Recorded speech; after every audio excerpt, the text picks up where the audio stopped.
ప్రభుత్వం రైతు లోన్లను మాఫీ చేయలేదని, కొత్తగా బ్యాంకులు లోన్లు ఇవ్వడం లేదని Telangana political JAC chairman professor Kodandaram ఆవేదన వ్యక్తం చేశారు.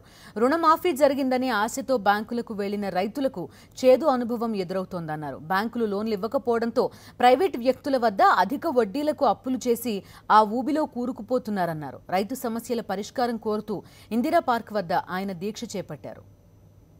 బ్యాంకు లోన్లు దొరుకుతలేవు, గవర్నమెంట్ ఏమో లోను మాఫీ చేయకపోయే, ఇచ్చిన పైసలు కూడా వడ్డీ కిందకే పోతున్నాయి, కానీ అసలు మాత్రం ఇంకా లేదు అనేటువంటి మాట చాలా చోట్ల మనం రైతులు వింటున్నాం. ఏం పోయినా ఒకటే అంటున్నారు, లోను పైసలు పడ్డాయంటారు, ఖాతా చూస్తేనే ఎప్పటి పైసలు ఎనుగులు అట్లనే ఉన్నాయి సార్, ఇది ఏందో మాకు అర్థమైతే లేదనే ముచ్చట ప్రతి దగ్గర కూడా మనం వింటున్నాం. దానివల్ల ప్రైవేటుకు వడ్డీ తెచ్చుకుంటున్నారు. ఒక్కొక్క రైతు 3 రూపాయలకు 2 రూపాయలకు దొరికితే అదృష్టవంతుడు, 5 రూపాయలకు కనీసం అప్పు దొరికినా సార్లు అనుకునేటోళ్ళు అనేక మంది తెలంగాణలో మనకు కనబడుతున్నారు. ఇది ఒక